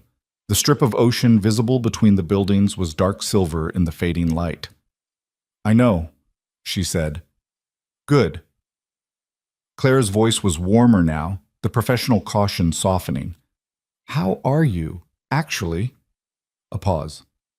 I'm painting. Good, Clara said again, and this time the word meant something different. After she hung up, Vivian stood for a moment without moving. Then she picked up her brush and turned back to the canvas and made the mark she had been working toward for an hour, a long horizontal line of gray that cut across the lower third of the painting, dividing the dark water from the pale sky. She stepped back, looked at it. It was right. In the city, Raphael arrived back at the penthouse at dusk. He took off his coat. He stood in the kitchen, which no longer felt wrong in the way it had for weeks. Or perhaps he had simply adjusted to the wrongness the way you adjust to a persistent cold, the body's pragmatic accommodation of what it cannot change. He poured a glass of water. He stood at the window and drank it and looked at the city. His city. Still his, for now. Not in the same way as it had been yesterday, not with the same quality of ownership, the unconditional possession of a man who owes nothing to anyone. That was gone. He had traded it this morning for the possibility of a different kind of future, smaller and more constrained and not yet fully imaginable. He stood there for a long time. His phone rang. He looked at the screen, a number he didn't recognize, area code from somewhere he couldn't immediately place. He almost didn't answer. He answered, Mr. Vescari. A voice he didn't recognize, male, careful, the voice of someone who has been instructed to make this call and is following those instructions precisely. I'm calling on behalf of Armand Moreau. The kitchen went very still. Mr. Moreau is aware of the meeting that took place this morning, the voice said. He wanted me to convey a message. Raphael said nothing. He looked at the city through the window. Mr. Moreau says that whatever arrangement you believe you've made, there are aspects of this situation that remain under his control. He says you should be very careful about what you believe has been secured. A pause. He says the people around you are not as protected as your counsel has led you to believe. The voice stopped. Is that the whole message? Raphael said. Yes, sir. He ended the call. He stood in the kitchen with the phone in his hand and felt something move through him that was cold and specific and very focused. Not fear, something harder than fear. The crystalline clarity that arrives when a situation has become fully legible and the time for ambiguity is over. He called Carver before the echo of the unknown voice had finished settling in the kitchen. Carver answered on the first ring, which meant he had been awake, which meant some version of this had already reached him through his own channels. You heard, Raphael said. Forster called me 20 minutes ago. Moreau knows about the meeting. A pause, tight and controlled. Raphael, I need you to listen to me carefully. What Moreau's man said about the people around you, that's a threat without specific content. It's designed to destabilize you before you can consolidate what you started today. I know what it's designed to do. Then don't let it work. That's not why I'm calling. He moved away from the window, away from the city, to the center of the kitchen, where there was nothing to look at except the walls. Moreau knew about the meeting within hours. That means he has a source inside either the federal building or inside my immediate circle. I need to know which. Silence on the line. If it's the federal building, Carver said slowly, there's nothing we can do tonight. If it's your circle, then we have a different problem. Yes. Get Dominic somewhere safe tonight, not his house. Somewhere Moreau's people don't have a map to. Raphael, do it, Carver. Then call me back. He ended the call. He stood in the kitchen and thought about the architecture of the day, the sequence of it, who had known about the meeting and when. Carver, Paulie Stenz. Dominic. The junior agent who had met them at the elevator. Voss. Delano. The 3 or 4 people in the federal structure who would have been briefed in advance. Paulie. He thought about Paulie sitting at this table with his handwritten notebook, working through 6 hours of financial detail with the steady competence of a man who has managed difficult information for a long time. He thought about the moment near the end of those 6 hours when Paulie had asked, very quietly, about his own exposure, and Raphael had said they would talk about that, and the way Paulie's face had settled into something that was not quite reassurance but was close enough to it. He thought about what a man does when he believes his exposure is not being adequately protected. He called a number he had not called in 4 years. A man named Griggs, who operated in a specific category of information retrieval that did not appear in any professional directory. Griggs answered with the brevity of someone who keeps his calls short by professional habit. "I need to know if Paulie Stenz made any calls today that didn't go through his registered numbers," Raphael said. "Anything in the last 16 hours. "Give me an hour," Griggs said. "You have 30 minutes. Griggs gave him 43. When he called back, his voice had the particular flatness of someone delivering information they know will cause damage. 2 calls from a burner registered to a number I traced to a shell in Monaco. The shell has Moreau fingerprints." A pause. "First call was at 7:18 this morning. 40 seconds. Before your meeting." 7:18. 45 minutes after Paulie had arrived at the apartment, while Raphael was still making coffee, while they were still sitting across from each other at this table. Second call? 12:40, during your lunch break. During the break when he and Carver had stepped into the corridor and spoken in low voices. Paulie had known about the break. Paulie had known the structure of the meeting because Raphael had told him enough to prepare the materials. He stood very still. 15 years.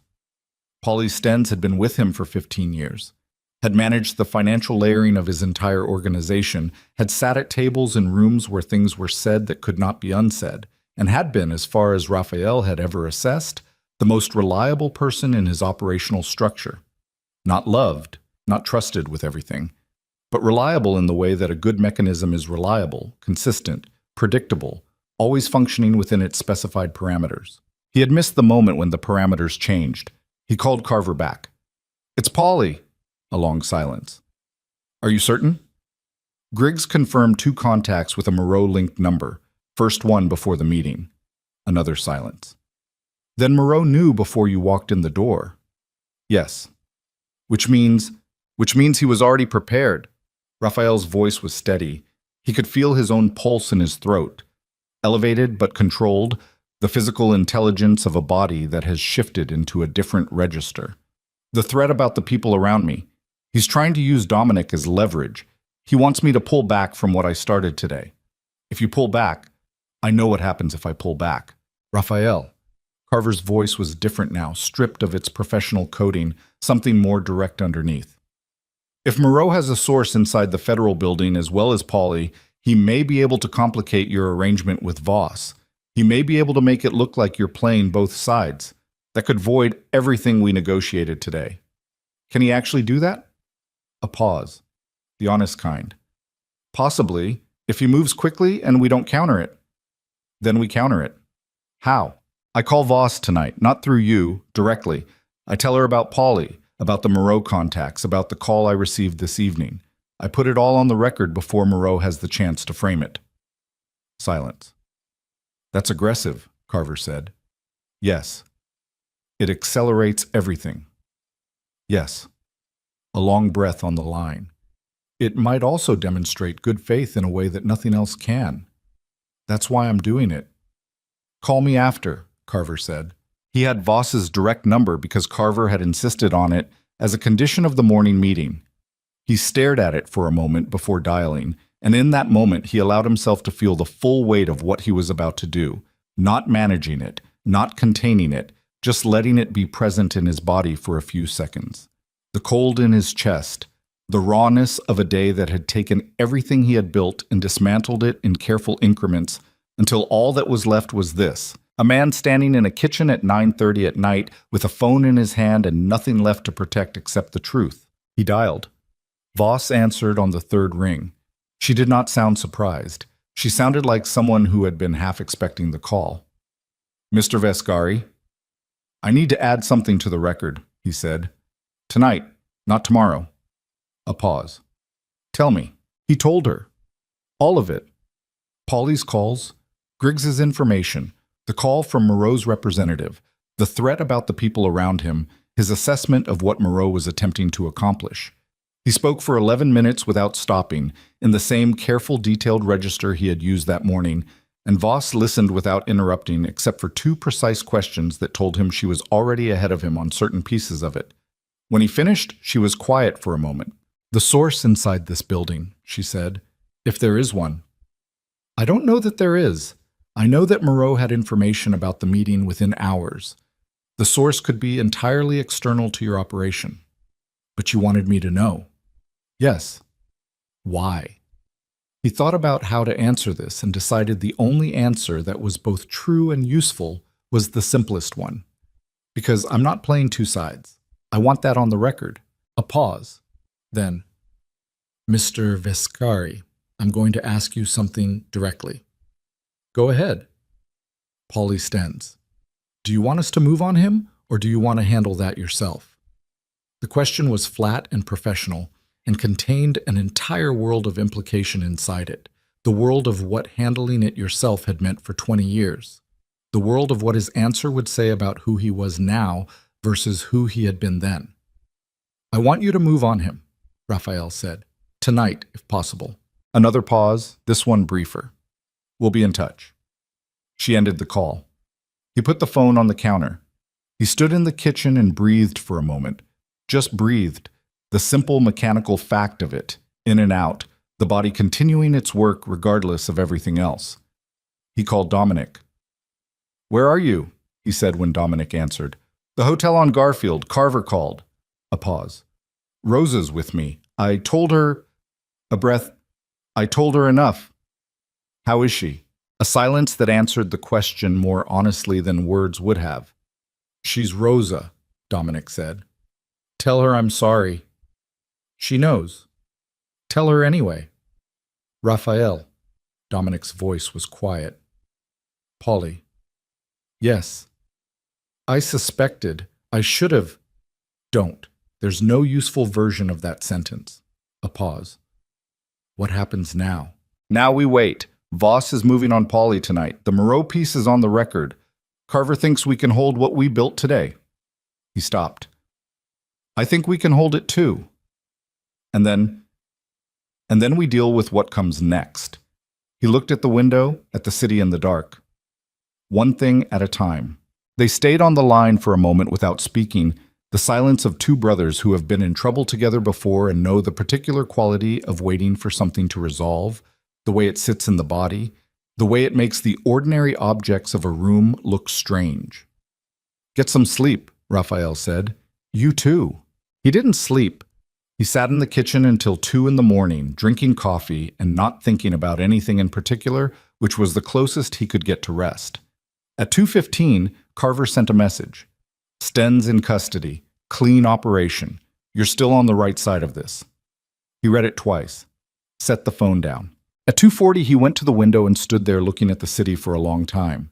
He thought about 20 years of building and what was left of it now.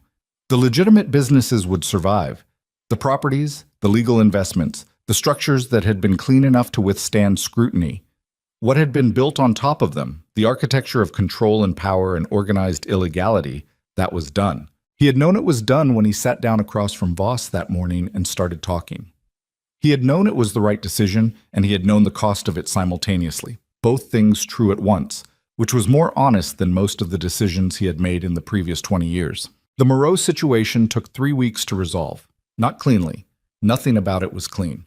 Armand Moreau was 67 years old and had spent 4 decades building a financial structure that was more complex than Raphael's and more carefully hidden, and the federal interest in it, once properly directed, generated the kind of institutional momentum that does not stop because a subject is wealthy and well-connected. There were attorneys, and there were counterfilings, and there were 2 weeks of the kind of legal tension that Carver described as the most expensive silence in the city. In the end, the weight of what Raphael had provided, combined with the Polly Stens cooperation that followed his arrest, with the speed of a man who had been caught absolutely and knew it, was sufficient. Moreau's attorney called Carver on a Thursday morning in the fourth week. The call lasted 6 minutes. Carver called Raphael immediately after. "He's standing down," Carver said. "Full withdrawal, no further action against you or your people. In exchange for a mutual understanding that the Moreau financial structure is not the focus of your cooperation. Is that something Voss will accept?" "It's something Voss has already accepted, contingent on your agreement. She has what she needs from the Moreau piece. She doesn't need to pursue it further to build her case." Raphael sat with this for a moment. He thought about Armand Moreau in Paris, an old man with a wounded pride and a daughter who had flown home to him, sitting with the realization that the move he had made to punish Raphael Viscari had cost him considerably more than it had cost his target. He did not feel satisfaction about this. He felt something more tired than satisfaction. "Tell Voss yes," he said. The formal agreement with the federal investigators took another 6 weeks to finalize. There were documents, and there were sessions, and there were days when Carver earned his considerable fee in the most direct possible way, sitting across tables from people whose job was to extract maximum consequence and negotiating with the patience of a man who has done nothing else for 30 years. The final terms were not comfortable. They were not, as Carver had promised, catastrophic. Raphael would pay. He would cooperate fully with the prosecution of 3 associates whose activities had been the primary focus of the investigation and who had, when given the opportunity to manage their own situations, chosen not to. He would divest from several business structures and submit to a period of financial monitoring. He would not be indicted. He would lose a significant portion of what he had built. He would keep enough to live, to rebuild in the legal lanes, to be something different from what he had been without being nothing at all. He signed the final documents on a Wednesday morning in Carver's office, not the federal building. Carver had arranged this as a small dignity, the signing in a private space rather than an institutional one. Raphael signed 6 places. He did it without pause, without ceremony, with the same deliberate penmanship he brought to everything. Carver offered his hand after the last signature. Raphael shook it. "What now?" Raphael said. "Now you rebuild," Carver said. "Differently." Yes. He left Carver's office and walked out into a November morning, cold and clear, the sky a flat pale blue above the city. He walked 4 blocks before he realized he had no particular destination, and then he kept walking anyway.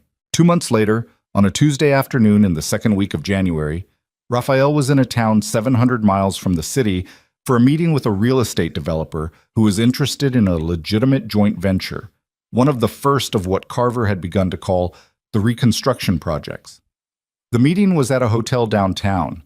It lasted 2 hours and went well, better than he had expected, and afterward he found himself in an unfamiliar city with 3 hours before his flight, and a quality of unexpected free time that he no longer knew how to inhabit. He walked. He did this more now, the walking. It had become something he depended on, the physical engagement with a street, the way it required just enough attention to quiet the parts of his mind that otherwise ran continuously. He was in the 3rd block from the hotel when he turned a corner and stopped. She was 20 feet away, examining the produce outside a small grocery, wearing jeans and a blue sweater and a coat that was clearly chosen for warmth rather than appearance. Her hair was down. She was holding an apple in one hand and looking at it with the focused attention she gave everything, the same attention he had failed to recognize as intelligence for 14 years. She looked up before he had decided what to do. For a moment, neither of them moved. He had imagined this encounter various times in the months since she left. He had imagined different versions of it with different emotional registers, some of them angry, some of them desperate. One version, in the worst weeks, that was simply him talking and her not responding. He had not imagined this. The ordinary grocery, the apple, the blue sweater. She did not look frightened. She did not look angry. She looked at him with the calm directness of someone who is surprised but not destabilized by the surprise, which was, he understood, exactly who she had become. She walked toward him. He stayed where he was. She stopped a few feet away and looked at him with that clear, unhurried attention. "Raphael," she said. "Vivian." A pause. Around them the street moved, ordinary and indifferent, People passing with their groceries and their phones and their unremarkable Tuesday afternoons. "You look different," she said. "I am different." She considered this without either accepting or rejecting it, the look of someone filing information for later assessment. "What are you doing here?" she said. Not an accusation, just a question. "Business meeting. I'm leaving tonight." He met her eyes. "I didn't know you were here." She looked at him for a moment and then nodded once, the small, precise nod of someone who has assessed a statement and found it true. "Okay," she said. The word was familiar, and he felt it move through him with the recognition of something that belonged to a different time. "Can I—" He stopped, started again. 5 minutes. She looked at him. He could not read her face the way he had never been able to read her face, which was the same failure wearing a different name now that he understood it was failure. He waited. She gestured toward a bench at the edge of the small plaza adjacent to the grocery, and they walked to it and sat, not close, the bench between them, as much a boundary as a piece of furniture. She put the apple in her bag. She looked at the street.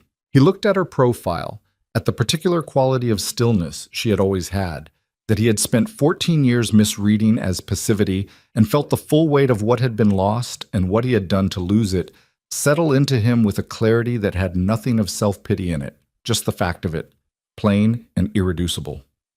"I know about the investigation," she said, still looking at the street. "Clara kept me informed of what was relevant to the divorce." "I know. I want you to know that I didn't—" She paused, choosing the word. "I didn't give those documents to Webb as a weapon. I gave them to him because I needed to be completely out. I needed there to be no reason for anyone from your world to come looking for me." "I know that," he said. "I understood it, eventually." She turned to look at him then. Her eyes were the same, the particular dark, steady regard that had looked at him across 1,000 tables and through 1,000 rooms, and that he had consistently failed to look back at with any real attention. "Did it work?" she said. "The cooperation?" "Yes. It's done. Or most of it." A pause. "I'm rebuilding. Differently." She looked at him for a moment. "That must have cost you." "Everything," he said, simply, without drama. She looked at the street again. "I'm sorry," he said. "I don't mean that as— I'm not asking you for anything. I'm not here for anything. I just need you to know that I understand what I did and what it cost you, and I'm sorry." She was quiet for a moment. "I know you are," she said. "That's not enough." "No," she said, "it isn't." He sat with that. The street moved around them. Somewhere close, someone was playing music, something low and indistinct, and the cold air carried it in pieces. "Are you happy?" he said. She seemed to consider whether to answer this. Then she said, "I'm painting again." He had not known she had stopped. He understood now, in the way you understand something fully only when it's too late to use the understanding, that he had not known because he had never asked, not once in 14 years, not a real question with a real interest in the answer. He had known she studied fine art. He had known she occasionally looked at galleries. He had not known she was someone who had set down a part of herself to be in his life. Had not known, because he had never asked what she was carrying. "What are you painting?" he said. She looked at him. Something moved in her expression, something brief and not quite a smile, but in the same neighborhood. "The water," she said. "The light here in the mornings." He nodded. They sat for a moment in the cold January afternoon. Not comfortable, not uncomfortable. Something more honest than either. "I forgive you," she said. She said it without build-up, without ceremony, in the same tone she used for everything that was certain. "Not because you've explained yourself, or because the investigation, or because of anything you've done since. Just because carrying it is too heavy, and I'm done carrying things I don't need." He looked at her. "That's not reconciliation," she said. "You understand that?" "Yes," he said. "I understand that. It's just the truth of how I feel." "Okay." She stood. She put her bag over her shoulder and looked at him one more time with those clear, direct eyes, and he looked back, all the way back, the way he should have been looking for 14 years. "Take care of yourself," she said. "You too." She walked back toward the grocery, and he watched her go, watched her stop at the display of produce, and pick up another apple and examine it with the same focused attention she had given the first one. And then she went inside and the door closed behind her, and she was gone. He sat on the bench for a while longer. The cold came up through the wood, and he felt it in his back and didn't move. He thought about what forgiveness felt like from the outside. He had spent 20 years in a world where forgiveness was not a thing that existed in any meaningful form, where every debt was tracked and every slight was filed, and the concept of letting something go was a weakness to be exploited. He sat on a bench in a coastal city in January and felt something happen in his chest that was so unfamiliar he spent several minutes simply identifying it. She had not needed to say it. She had not said it for him. She had said it because she meant it, and because she was someone who, when she meant something, said it plainly without performance. That was who she had always been. He had married her without ever properly knowing it. He stood. He buttoned his coat. He looked at the door of the grocery for a moment, and then he looked at the street, and then he started walking back toward the hotel. He had a flight at 7. He had a call with Carver at 8. He had, for the first time in a long time, the specific and ordinary structure of a legitimate life, with its meetings and its calls and its small incremental progress towards something that would not require him to be what he had been. He walked. On the 4th floor of the building, 2 streets over, Vivian set her groceries on the kitchen counter and stood for a moment in the afternoon light that came through the west window and fell across the wooden floor in long, pale rectangles. She was breathing evenly. Her hands were steady. She had known, some part of her had known from the moment she looked up and saw him on the street, that the conversation would go the way it went, that he would be different in the way that people are sometimes genuinely different, when something fundamental has been stripped away from them, and that it would not change what was changed. She had meant what she said about the forgiveness. It had been ready in her for weeks, sitting quiet in her chest like a stone she had been waiting to set down. She set it down on a bench on a Tuesday afternoon and felt lighter, immediately and simply, the way you feel when you put down something heavy. She put the groceries away. She filled the kettle. She looked at the thin strip of ocean visible between the buildings, dark silver in the fading afternoon, the same view she had been painting for months in variations, learning it the way you learn a face, slowly, through repeated patient attention. She made tea. She carried it to the studio. She looked at the canvas she had been working on for the past week, the largest she had attempted since starting again, a horizontal piece that was trying to do something with the quality of winter light on water that she had not quite captured yet.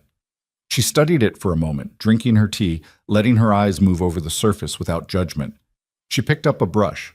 She worked until the light failed and the room went dark around her, and she had to turn on the lamp, which changed the colors and meant she couldn't trust her eye anymore and had to stop. She stepped back from the canvas. It was closer. Not finished. Closer. She cleaned her brushes. She carried the empty teacup to the kitchen. She stood at the window for a moment in the dark, looking at the lights of the city and the black space where the ocean was, just audible, just there. The sound of it constant and indifferent and somehow, still, after all these months, exactly what she needed it to be. She was not the woman who had stood in a bedroom doorway on a night in October with her coat still on and her bag in her hand and the whole careful architecture of an escape she had built quietly and alone holding her upright. She was not the woman who had sat cross-legged on a bare floor listening to the ocean for the first time and let herself simply feel the enormity of what she had done. She was someone who painted the light on the water every morning and ate lunch with Greta on Thursdays and knew the name of the man who sold bread at the Saturday market and whose brushes were stained with colors she was still learning to mix correctly. She was, in the most ordinary and specific and hard-won sense of the word, herself. She turned off the kitchen light. She went to bed. Outside, the ocean kept its rhythm against the dark coast, patient and continuous and entirely unconcerned with the lives being rebuilt on its shore.